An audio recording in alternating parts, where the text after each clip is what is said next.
are back with another video. Before we get into the video, like, comment, and subscribe to the channel. Make sure you turn on post notifications.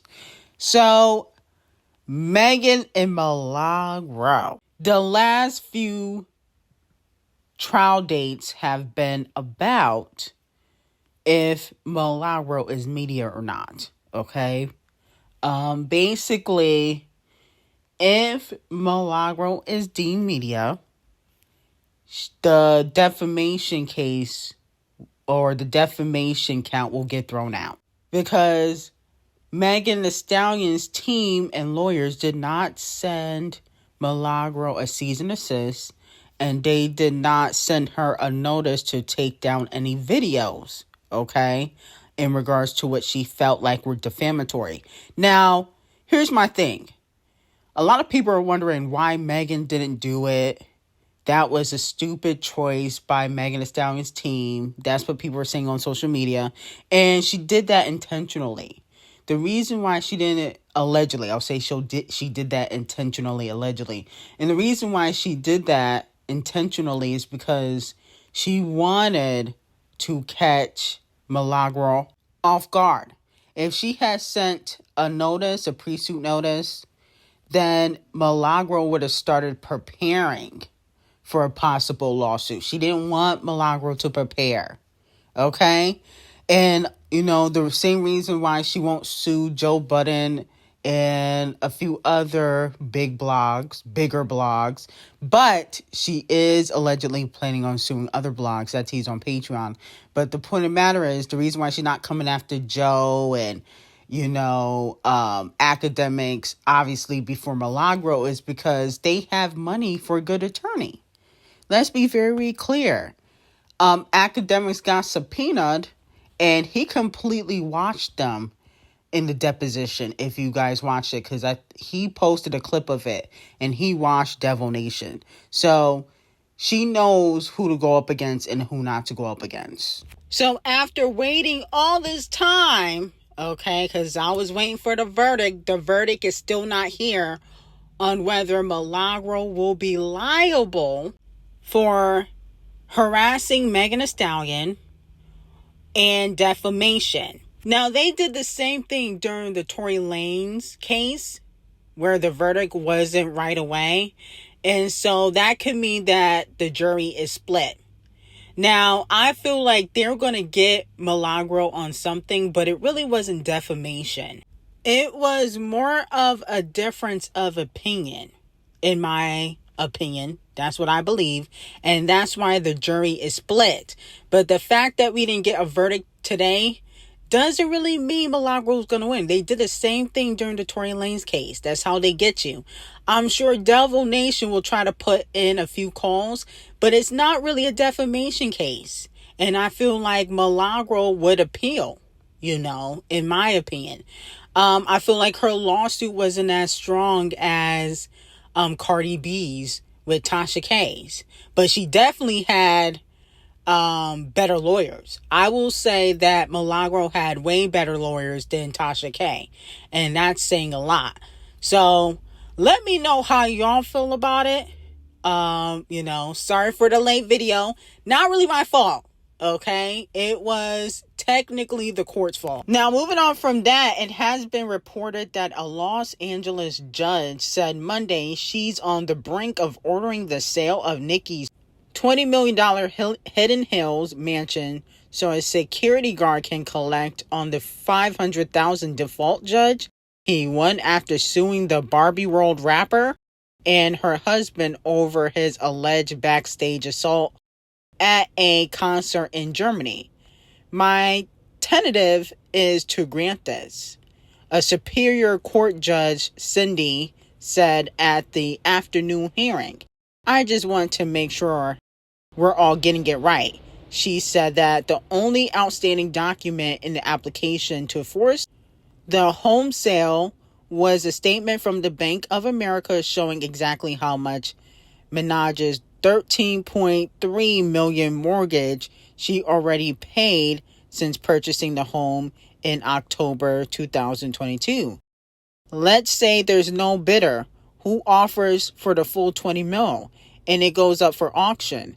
and they don't get a fair market value, and it doesn't cover everything. The judge said, and gave a hypothetical.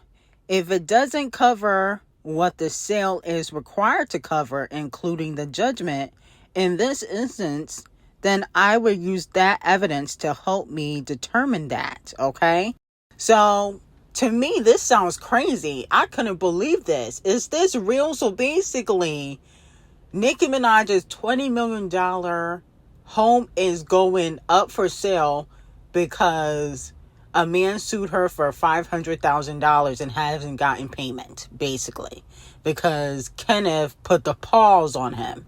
So now Nicki Minaj has to cough up the money. My whole thing is, I don't understand why Nicki won't just pay this man off, okay?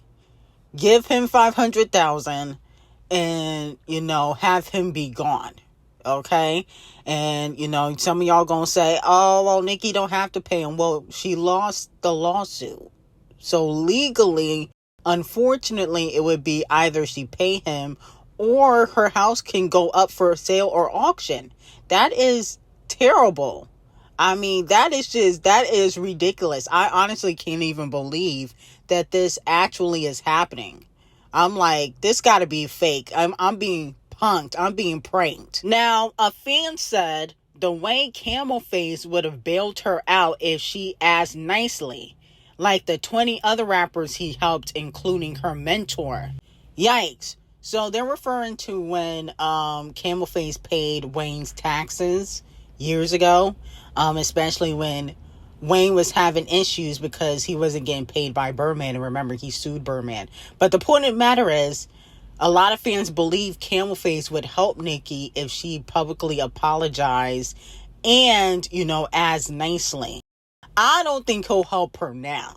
I think before, if she didn't drag him in regards to the Super Bowl and didn't make fun of his lace front wig and post memes and go after Deseret, who is the CEO of Devil Nation, I think he probably would have helped her then. I don't think he'll help her now. Okay? I'd be very shocked if he helped her. He might even try to buy the $20 million mansion knowing Camel Face.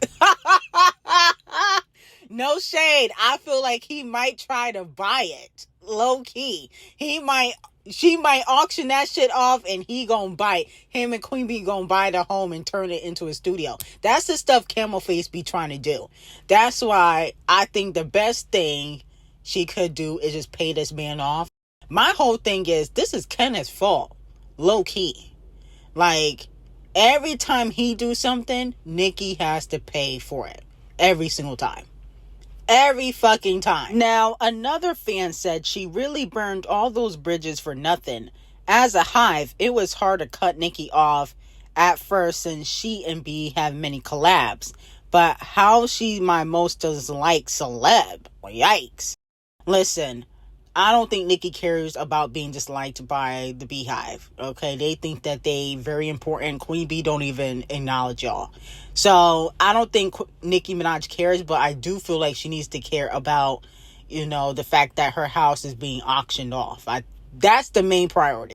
You bitches not liking her on social media, I don't think she cares. Now, Apple Music will be receiving 50,000 lashes. They said Imaginary Faces by Criminal B was the best female rap song of 2025.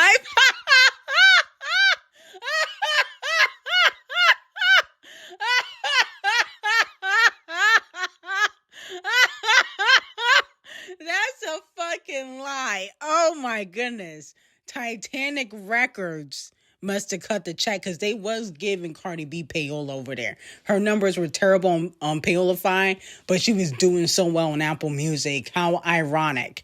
The lies you guys tell. First of all, Imaginary Faces is not even the top 10 best female rap songs in 2025. They only saying that because she sampled Lace Front, okay?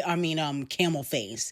She sampled Wrinkle Nose and now is the best female rap song of 2025.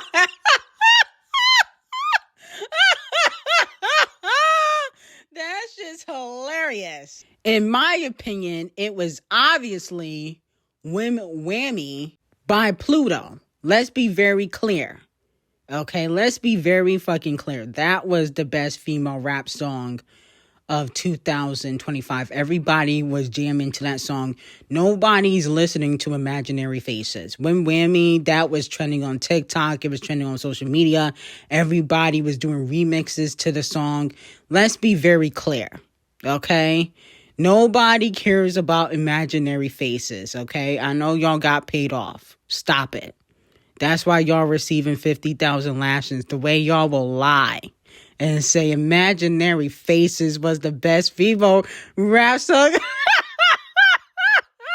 I'm sorry. That is hilarious. They could have at least named a popular song. They named the flopping song. Wow. Now, moving on from that, Doja Cat's Planet Her is now less than 15 weeks away from becoming the #1 longest running album by any female rapper in Billboard 200 history. The album completes 4 total years charting this week, 208 weeks. Here's the thing. This is great, but V still flop. Okay? You know, the kitty litters are still holding on to Planet Her, which was, 3 albums ago? Okay? That wasn't even the last album. You holding on from stats from 2021. Hold on to the stats in 2025, and V is flopping. No shade. Now, moving on from that, Queen B is reportedly preparing to release her 10th studio album, Black Betty, a rock and roll project slated for May 29th, 2026. Okay. Well, at least she's not dropping around Nicki Minaj, at least. Hopefully. But we don't know if this is the date, because usually when stuff like that gets leaked, Queen B changes it. Okay? They said the album would complete her 4-year ongoing trilogy project. I'm here for it. I think Queen B gonna kill it. I think she definitely gonna get nominated again for Album of the Year. One thing about Queen B and what I respect is her artistry. Nothing she does looks lackluster. You know, you may not like the music, you may not like her personality, but there's nothing that she puts out that you'd be like, with minimal effort. So that's something I could really respect, because a lot of these artists, including the #1 selling pop star in this world, can't compete with Queen B's artistry. Especially when you vocally can't sing as well as Queen B or dance as well as Queen B. But the point of the matter is, I respect that 30 years later in the game, from when she became a solo artist, she is still, putting music first, and it's not just about sales and numbers. Now, moving on from that, a lot of fans are calling out L0NG for shading Mariah Carey, because the Queen of Christmas basically said that she doesn't like when people cover her songs. When I think L0NG did a tribute to the Queen of Christmas during the EBT Awards, or it was some award show, and she did a tribute. A lot of people dragged her for the tribute, and then Mariah threw some shade. So it looks like she's throwing some shade back. A lot of people feel as though this could get her blackballed. A lot of people feel as though this wasn't a good look. Here's my thing, obviously the Queen of Christmas is an icon, but like I said before, I feel like nobody is above shade. If you throw shade at somebody, they could throw shade back. And people are like, oh, well, her saying that she doesn't like people covering her songs, that wasn't shade. Yes, it was. I mean, let's not be trying to... I feel like people be trying to gaslight certain people just because they're not a big celebrity. It's a lot of manipulation tactics that go on social media. Somebody can throw shade at you because they're an A-list celebrity. That's not how that works. So I don't feel like L0NG is in the wrong, in my opinion. Was it smart? Probably not, because, she is a global icon. But at the end of the day, she gets away with throwing shade at a lot of different people. Nicki Minaj, J-Ho. There was a time when she was throwing shade at Ariana. She gets away with throwing shade. I don't feel like there's a reason why people can't throw shade at her back. Like, it's not like she's topping the charts. Y'all only buy her music when Christmas come around. So let's stop trying to act like the Queen of Christmas gets the right to treat people any type of way without any repercussions. That's not how that works, okay? So I don't feel a way about it. I feel like if you throw shade, you deserve shade getting thrown back at you. Now, moving on from that, Kandi requests a prenup enforcement, joint custody, and child support and divorce filing. Kandi has officially filed for divorce in Fulton County, Georgia. According to the court documents, it was revealed in the court documents that her and Todd have been separated since July 15th, 2025, living apart since that date. The filing confirms that Kandi and her husband have 2 minor children together. Kandi is requesting joint and physical and legal custody, saying that she believes this arrangement is best interest for the children. That means she wants both parents to share decision-making responsibilities, legal custody, and time with the children, physical custody. The divorce petition also references the couple's prenuptial agreement, with Kandi asking the court to enforce its terms. The document also note that both parties have accumulated debts during their marriage, which would be addressed in line with the prenup. Regarding child support, the filing specifies that obligations for the children will be determined by the court under Georgia's child support guidelines, leaving the final financial arrangements to the legal process. The petition cites that the marriage is broken because of cheating, no shade. The real tea is on Patreon, what really happened and their financial issues. That's on Patreon too. But anyway, the marriage is broken, providing the legal grounds for divorce under Georgia law. So let me know how y'all feel about it. This would really make good TV, low key. Okay. I'm here for it. I never really liked Todd, and it's not because he's short and has less money than Kandi, but he did always give Ckiminaj vibes. Okay. I don't know how Kandi allowed shit to slide for so many years. But at least she got a prenup. That's the only good thing about this, is that she got a prenup and he can't take her money like off the cheek can take Cardi B's. So anyway, I got some very hot tea on Nicki Minaj, Kandi, Selena, Sydney Sweeney on Patreon. Link will be in the description. Have a great day.